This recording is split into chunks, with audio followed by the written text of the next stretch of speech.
Bauhaus, la escuela de tan solo 14 años que se convirtió en corriente artística. Comenzaré explicando por qué escogí la corriente artística de Bauhaus. Si existe algún lugar o punto en la historia del arte que me intriga y me provoca inspiración, es la escuela Bauhaus.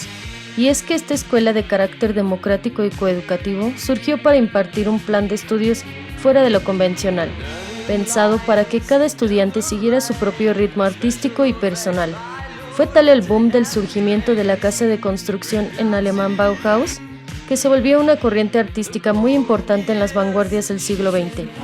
Inspirada en las Arts and Crafts, la escuela Bauhaus innovó un plan de estudios de carácter libre, donde los estudiantes empezaban colaborando con todo tipo de artesanos, eliminando las barreras entre estos mismos, arquitectos, escultores y pintores, para crear una obra de arte total.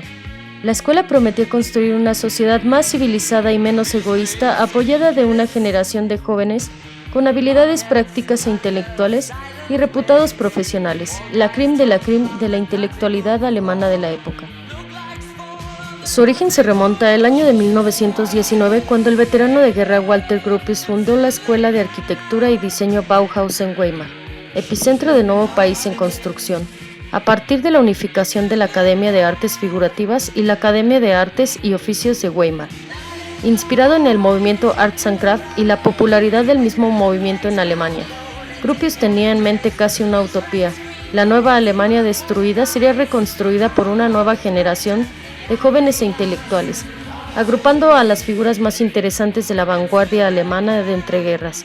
En el programa de la Bauhaus, encabezado por la Catedral de Cristal diseñada por Feininger, se afirmaban los siguientes presupuestos: unificar las artes bajo una nueva arquitectura, devolver el carácter artesanal a las actividades artísticas, construir la catedral del futuro, la obra de arte total y disciplinar la enseñanza de la arquitectura. Características de la corriente artística.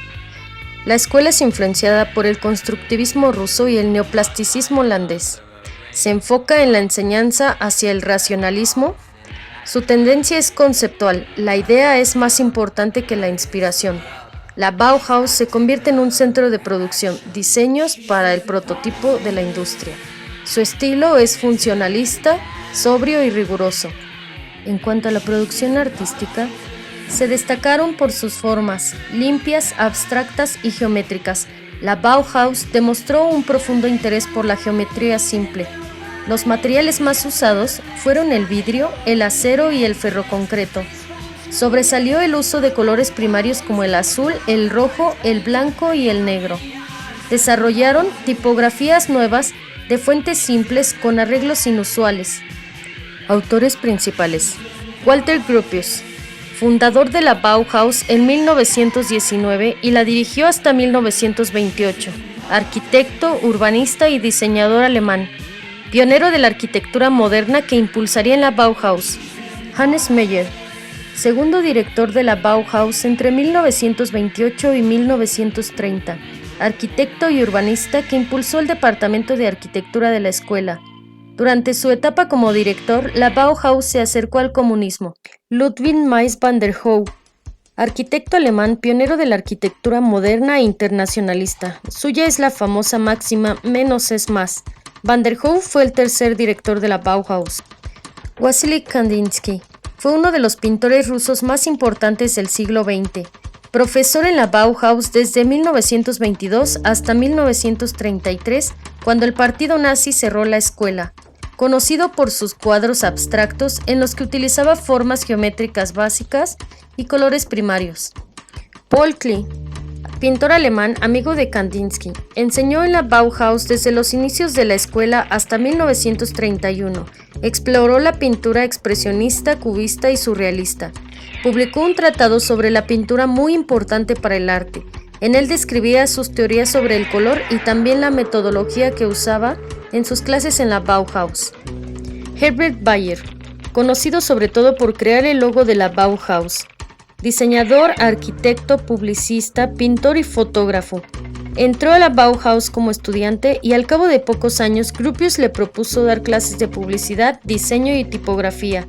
Se mudó a los Estados Unidos después de que los nazis cerraran la escuela, país en donde se quedó trabajando como diseñador gráfico. Johannes Itten, pintor suizo y profesor de la Bauhaus, teorizó sobre el color, pintó obras expresionistas y abstractas. Itten creía más en la inspiración individual de cada artista que en la utilidad de las obras. Laszlo Moholy-Nagy, profesor de pintura y fotografía de la Bauhaus. Sus estudios sobre la luz, el color y el movimiento son muy importantes. Enseñó en el taller de metales y en el curso introductorio del centro. Lily Reich fue una de las pocas profesoras de la Bauhaus.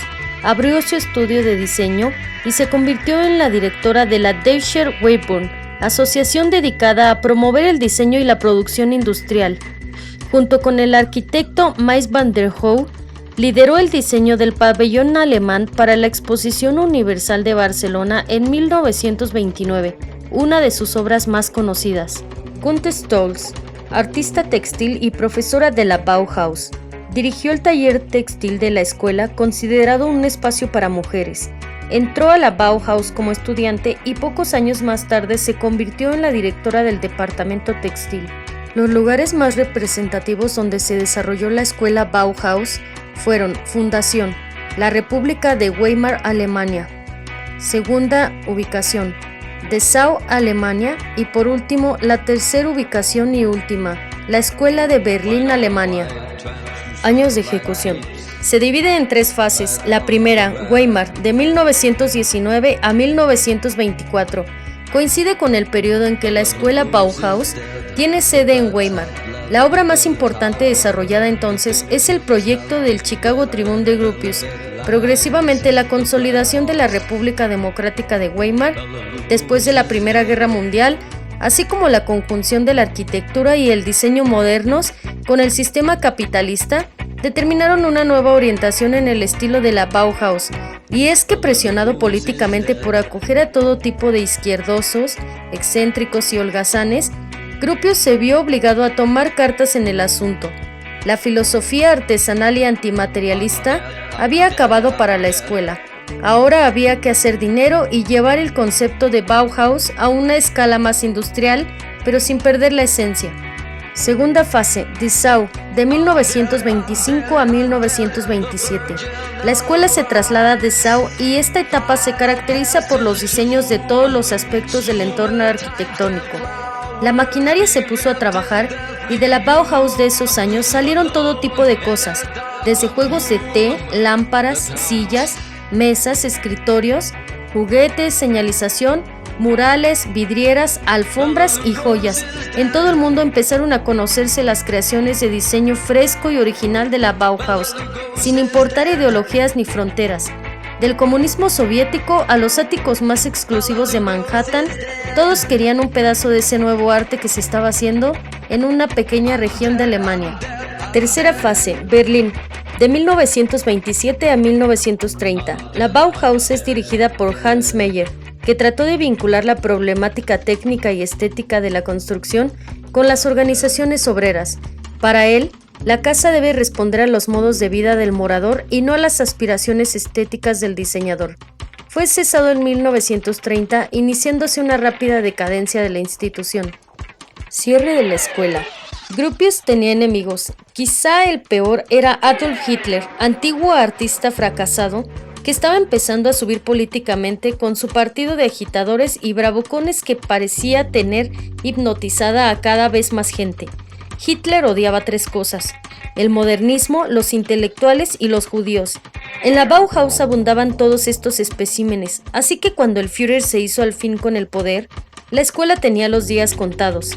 Gropius decidió hacerse a un lado y le cedió las riendas a un más que eficiente Mies van der Rohe, sí, el de menos es más, que trasladó la escuela a Dessau y luego a Berlín. En 1933, la más grande escuela de arte y diseño del mundo se convirtió de la noche a la mañana para el gobierno en un nido de víboras y alimañas, creando arte decadente y subversivo, por lo que se ordenó su cierre inmediato. Y para que nadie olvidara lo que detestaban las abominaciones que se hacían ahí, organizó una exposición de Entretete Kunst. Todo el arte moderno del país fue saqueado y destruido, pero los artistas que ahí habían creado, al menos los que pudieron, divulgaron la doctrina de la Bauhaus por todo el mundo, creando una frecuencia cuyas vibraciones llegan a hoy en día. En conclusión, la Bauhaus tiene mucha importancia en la historia del diseño gráfico. Es en este punto de la historia donde se desarrollaron las primeras representaciones gráficas, partiendo de aquí como un arte que, si bien no se considera una de las bellas artes, toma un papel importante en el arte visual y la comunicación. En esta actividad pude estudiar más a fondo las características principales de la escuela Bauhaus, exponiendo la información a través de este video que contiene diversos elementos como el sonido, audio, imágenes y la elocuencia de estas. Me parece que este tipo de actividades nos sirven para reforzar los temas vistos, pues nos comunica de una manera no solo visual, sino también auditiva la información. Además, nos permite aprender a utilizar las diferentes herramientas que utilizaremos a través del curso y de manera profesional en la carrera de diseño gráfico.